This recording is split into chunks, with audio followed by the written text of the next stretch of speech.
बड़ी good morning दोस्तों, my self Suraj Kumar from badavinner.com। दोस्तों फिर से आपका स्वागत है मेरा इस वीडियो में। दोस्तों मैं आज एक बहुत बेहतरीन कोर्स लेकर आपके लिए जो कि अफिलिएट मार्केटिंग से रिलेटेड है। अगर आप अफिलिएट मार्केटिंग करना चाहते हैं या कर रहे हैं और आपको इसके बारे में नॉलेज नहीं है तो आपको आशा करता हूँ जो हम बताएंगे आपको बहुत रिलेवेंट होगा कंटेंट और बहुत जो आपका बिजनेस है उसमें ग्रो करने का काम करेगा ये। तो आइए हम एक एक पॉइंट पे बात करें। तो पहले बात करेंगे ये पॉइंट है कि आप आज किस बिहार पे बात करेंगे, कौन सा टॉपिक पे बात करेंगे। तो आइए हम टॉपिक के नाम बताते हैं कि टॉपिक का नाम क्या है। तो टॉपिक का नाम है setting up A website for your affiliate business, यानी कि अपने अफिलिएट बिजनेस जो आपका है उसमें अपना वेबसाइट को कैसे बनाए, कैसा सेटअप करें, यानी सेटिंग कैसे करें। तो हम इसी पे बात करेंगे। यानी कि हमें अफिलिएट मार्केटिंग खोलने के लिए किसी भी कंडीशन में एक वेबसाइट का जरूरत पड़ेगा ही पड़ेगा, उसके बिना काम नहीं चलेगा। तो आइए हम इसी पे बात करते हैं। तो जैसे कि इसमें मान लीजिए इंफॉर्मेटिव, अट्रैक्टिव, हेल्पफुल आपको जो वेबसाइट है वो होना चाहिए किसी भी कंडीशन में। तो उसको बनाने के लिए कैसे कैसे क्या करें, तो ये एक पॉइंट बात करते हैं आपसे। तो इसमें टॉपिक टू बी कन्वर्ट। आज जो हम टॉपिक बात करेंगे वो 3 टॉपिक को बात करेंगे। तो पहले टॉपिक का नाम है इसमें setting up to your website, यानी वेबसाइट के बारे में जो सेटिंग करेंगे आप उसका। दूसरा है इंस्टॉलेशन अफिलिएट प्रोग्राम प्लगइन्स, यानी जो अफिलिएट प्रोग्राम में जो एप्लीकेशन यूज होता है वो कैसे इंस्टॉल होता है उसके बारे में हम बात करेंगे। और तीसरा में है what to do after setting up affiliate program, यानी अफिलिएट प्रोग्राम को सेटिंग करने के बाद क्या क्या करना होता है और कैसे करना होता है हम उस पर बात करेंगे। तो आइए पॉइंट नंबर 1 में बात करते हैं आपसे, यानी कि सेटिंग अप योर वेबसाइट, यानी वेबसाइट बनाने के लिए क्या क्या जरूरत पड़ता है इसमें। आइए उसमें बात करते हैं।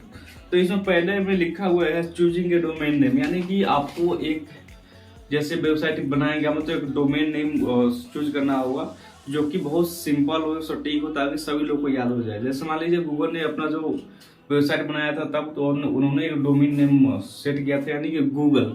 कितना छोटा सा नाम है, तो इसे कहते हैं डोमेन नेम, ताकि सभी लोग को याद रहे और मेमोराइज रहे, हेल्पफुल रहे, छोटा सा हो। तब इसके बाद डोमेन नेम को सेटअप करने के लिए इसमें जो बताया गया है इजी टू अंडरस्टैंड, यानी कि अंडरस्टैंड क्या होना चाहिए, समझ पाए। जो आप वेबसाइट बना रहे हैं उसका डोमेन नेम है, कोई अदर पर्सन पता है पब्लिक में पब्लिश करते हैं तो पढ़ता है, तो उसे समझ में आना चाहिए कि आपने क्या डोमेन नेम रखे हैं।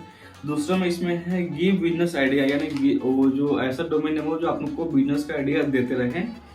उसके बाद उसमें लिखा हुआ है शॉर्ट एंड इजी रिमेंबर, यानी कि बताया नहीं आपको शॉर्ट नेम होना चाहिए। उसके बाद में एग्जाम्पल google.com डोमेन हम बता दिए। उसमें एक और आता है इसमें चूजिंग योर होस्टिंग साइट, यानी कि होस्टिंग साइट और डोमेन में छोटा सा ही एक डिफरेंट होता है। डिफरेंट इसमें क्या होता है, डोमेन नेम मतलब कि मेरा परमानेंट एड्रेस जहां मैं रहता हूं वहां का एड्रेस, और होस्टिंग नेम मतलब कि लोकेशन। मान लीजिए पटना लोकेशन है, वहां पे कौन सा जगह है ये पता नहीं, लेकिन डोमेन नेम में क्या होता है उसका एग्जैक्ट एड्रेस पता होता है। तो इस यही छोटा सा डिफरेंट होता है दोनों में। बाकी लोग बहुत सारे लोग कंफ्यूज हो जाते हैं, होस्टिंग और डोमेन नेम को एक ही समझते हैं, लेकिन ये दोनों अलग अलग है। उसके बाद में होस्टिंग कैसे बनाएं, तो होस्टिंग में है ये हेल्प टू रीच वेबसाइट, यानी कि जो आपका वेबसाइट है उसको रीच करने में ये बहुत हेल्प करता है होस्टिंग।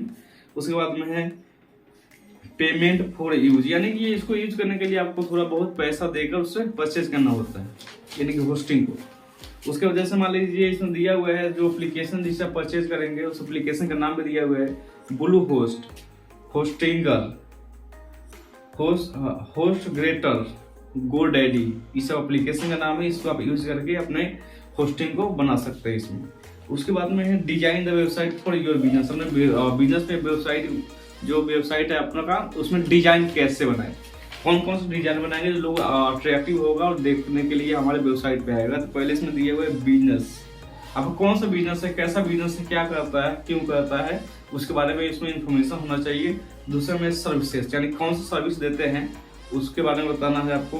प्रोडक्ट इन्फॉर्मेशन, यानी कि जो जो प्रोडक्ट आप सेल करते हैं सारा इन्फॉर्मेशन आप उसमें अपलोड कीजिए और लोगों को बताइए। उसके बाद में ब्लॉग्स, उसके बाद में ब्लॉग भी लिखना पड़ेगा। मान लीजिए कोई प्रोडक्ट हम पब्लिश कर दिए लेकिन उसके बारे में कोई आइडिया नहीं है, लोगों को पता नहीं कि क्या है ये, तो उसको ब्लॉग द्वारा आपको बताना होगा कि ये प्रोडक्ट जो है मेरा है, मेरे इस ब्लॉग पे आके इसके सारी डिटेल आप पढ़ सकते हैं, वेबसाइट भी हो वहां पे अपलोड कर सकते हैं। वन स्टॉप शॉप बनाना है जो कि आपकी कंपनी के सारे इन्फॉर्मेशन रखती है, यानी कि एक स्टॉप आपको बनाना होगा जो आपको सारे कंपनी का इन्फॉर्मेशन रखेगा। यानी कि ये नहीं कि एक और बना लिए, 2-4 करके बना लिए, अलग अलग डाल दिए, नहीं, एक ही जगह पे आपको सारा कंटेंट डालना पड़ेगा, तभी जाकर लोग आपको एंगेजिंग करेगा और अट्रैक्टिव होगा आपके वेबसाइट से। उसके बाद में है CMS। CMS का मतलब क्या होता है? Content management system. Content management system मतलब क्या? मान लीजिए कोई प्रोडक्ट हमने परचेज करा, वो पसंद नहीं आया, तो हमने कंप्लेन की, जो यहाँ पे हम कंप्लेन करते हैं और जहाँ से हमें सॉल्यूशन मिलता है कस्टमर केयर से, उसे हम कहते हैं CMS। तो इसका काम यही होता है डेटा को मैनेजमेंट करना और उसे अकॉर्डिंग टू काम करना, यानी CMS। उसके बाद में है नेक्स्ट में अब आ गया 2 नंबर्स। 2 नंबर्स में क्या होता है? क्या है? इंस्टॉलिंग एफिलिएट प्रोग्राम प्लग इन्स, यानी जो इसका एप्लीकेशन है एफिलिएट मार्केटिंग का, जो इससे काम करता है, उसका इंस्टॉलेशन कैसे होगा, ये कैसे काम करता है, इसके बारे में बताया गया है। तो ये इस पॉइंट में बात करते हैं। तो इसमें सबसे पहले एप्लीकेशन इन बजट, यानी कि जो आपका बजट है उसके अकॉर्डिंग एक एप्लीकेशन परचेज कीजिए। हम नेक्स्ट में बताएंगे कौन से इसका एप्लीकेशन है। उसमें है रिक्वायरमेंट फुलफिल, जो उसका फुलफिल है, जो एक्सेस मांगता है उसको आपको परमिशन देना पड़ेगा, फुलफिल करना पड़ेगा। उसके बाद में है बिजनेस सूटेबल, यानी जो भी बिजनेस हो आपको सूटेबल हो अकॉर्डिंग टू ही अपना जो भी ब्रांड खरीदे, यानी कि एप्लीकेशन खरीदे, उसमें देखिए जो कंपनी है उसके अकॉर्डिंग टू ये है प्रोडक्ट सर्विस देने लायक ये एप्लीकेशन या नहीं, तब जाकर परचेज कीजिए। उसके बाद में है पहले इसके बारे में जो परचेज करते पहले रिसर्च कर लीजिए, जितने भी एफिलिएट मार्केटिंग प्लग इन जो एप्लीकेशन है उसका रिसर्च कीजिए, उसमें आपको जो बढ़िया लगे कम बजट में हो उससे आप परचेज कीजिए।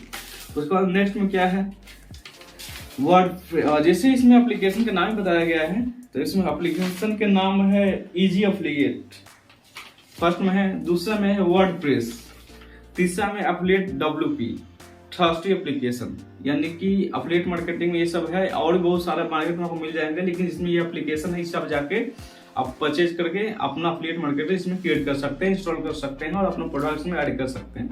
उसके बाद में इसमें क्या क्या होना चाहिए? पहले मेन एम 2, यानी कि सबसे जो मेन एम इसमें होना क्या चाहिए? To provide all information on one platform, यानी कि इसका जो प्लेटफॉर्म होगा एक ही प्लेटफॉर्म पे आपको सब कुछ डालना होगा। ये नहीं कि हम 2-4 एप्लीकेशन खरीद लिए अलग अलग डाल दिए, ऐसा नहीं करना। आपको एक ही एप्लीकेशन खरीदना है, उसी एप्लीकेशन पे सारे इंफॉर्मेशन को आपको इंक्लूड करना है। उसके बाद में है जैसे लाइक में इसमें sales conversion, total tracking and records of affiliate, यानी कि जो भी इसका रिकॉर्ड होगा, सेल्स कितना हुआ, परचेज कितना हुआ, कन्वर्जन कितना हुआ, सारा इंफॉर्मेशन इसमें अपलोड होना चाहिए। इसके अकॉर्डिंग तो आप उसे परचेज करें। उसके बाद नेक्स्ट में है the all in one affiliate program plugin for WordPress website पर जाए, यानी कि इसमें बताया गया कि एक एप्लीकेशन को आप खरीदिए, एप्लीकेशन खरीदने के बाद जो भी उसमें एक्सेस मांगता है उस एक्सेस को दीजिए, और एक्सेस देने के बाद जो इन्फॉर्मेशन उसमें डालने के लिए बताया जा रहा है एप्लीकेशन को डालिए, और क्या क्या क्राइटेरिया है उसके बिहाफ पे आप बनाकर एप्लीकेशन आगे उसे पब्लिश कीजिए, और उसमें क्या क्या डिटेल मांग रहा है, जैसे हम आगे बात करते हैं, वो पहले जो बेसिक डिटेल्स है आप उसे फुल फिल कर दीजिए। उसके बाद जो आपको कंपनी में जेन्युइन है जो अपलोड करना है उसमें अपलोड कीजिए, और आप आगे उसको एक्सेस कीजिए। इसके बारे में बताया गया, जैसे एक्सेस करने का, यानी कि मान लीजिए एप्लीकेशन तो हमने पूरा फुल फिल कर लिया, उसके बाद हम क्या करें? तो इसमें क्या है नेक्स्ट में एप्लीकेशन पब्लिक प्राइवेट, यानी कि इसमें 3 कैटेगरी आपको चूज करना होगा। एक तो जैसे फुल भी कर लीजिएगा, तो पहले इसमें आएगा एप्लीकेशन, यानी कि जैसे मान लीजिए फ्रेंचाइजी हमें किसी को देना है, तो इसमें क्या क्या क्राइटेरिया होना चाहिए? तो इसमें 3 टाइप्स को बताया गया है। पहले में एप्लीकेशन, यानी कि वो बंदा जो एप्लीकेशन फॉर्म को फिल करके आपको सेंड करेगा, उससे आप देखिएगा, अपने बिजनेस को मैच कीजिएगा, उसके बाद मैच करने के बाद उससे अपना प्रोडक्ट दीजिएगा, पार्टनरशिप दीजिएगा।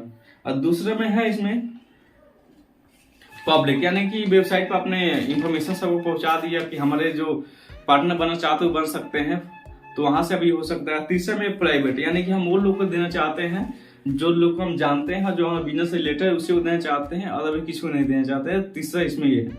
उसके बाद में इसमें ये नेक्स्ट में है क्या है? कमीशन और पे आउट का ऑप्शन। इसमें कमीशन और पे आउट का जो ऑप्शन है उसको बहुत सोच समझ के डालना होगा, क्योंकि इसमें आपको ये ध्यान रखना होगा कि हम कितना कमीशन और पे आउट डालें, ताकि हमें घाटा न लगे, हमारा जो प्रोडक्ट है वो बढ़िया सेल हो और बढ़िया कन्वर्जन हो। इसका भी ध्यान रखना चाहिए आपको। उसके बाद में है इसमें, जैसे इसमें दिया हुआ है उसके बाद कमीशन पे आउट तो होगा, उसके बाद क्रिएटिव अपलोड्स, यानी कि हमने जो ये सब तो काम कर दिया, उसके बाद में इसमें क्रिएटिव अपलोड क्या क्या करें, यानी कि उसमें आपको वीडियो डालना होगा, अपना कंपनी को बनाकर एक टेम्पलेट्स बनाकर डालना होगा, या टेक्स्ट डालना होगा, या आपका जो प्रोडक्ट है उसके बारे में ब्लॉग बनाकर डालना होगा और सब लोगों को बताना होगा। इसका मतलब यही है, तब जाकर लोग आपको वहाँ पर वेबसाइट पर जाएंगे, चेक करेंगे, उसको पसंद आएगा तो आपको अप्रोच करेगा पर्सनशिप के लिए, यानी फ्रेंचाइजी के लिए। उसके बाद में इसमें पॉइंट नंबर 3, यानी कि एप्लीकेशन तो डाउनलोड वाला हो गया, जो भी सेटअप वगैरह कर लिए। What to do after setting up affiliate program, यानी प्रोग्राम को सेटिंग करने के बाद क्या करें।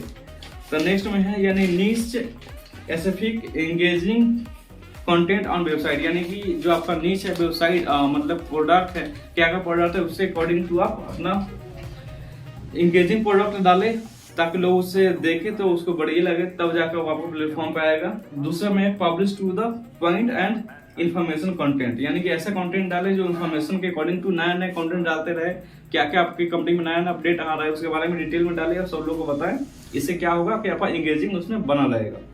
उसके बाद में fulfil utilisation of easy affiliate plug in, यानी जो आपका प्लग इन चलेगा उसके अकॉर्डिंग टू बढ़िया कंटेंट होना चाहिए, अकॉर्डिंग टू चलेगा, टाइप के अकॉर्डिंग चलेगा, इसका मतलब यही है। उसके बाद में है inbuilt features to track affiliate progress, यानी जो आपका प्रोग्रेस के ट्रैकिंग जो होगा तो कैसे कैसे होगा, यानी अदर टाइप्स के होगा, यानी कि लाइक इसमें बताया गया है sales, links, clicks, conversion, measure engagement, यानी इसके बारे में बताया गया।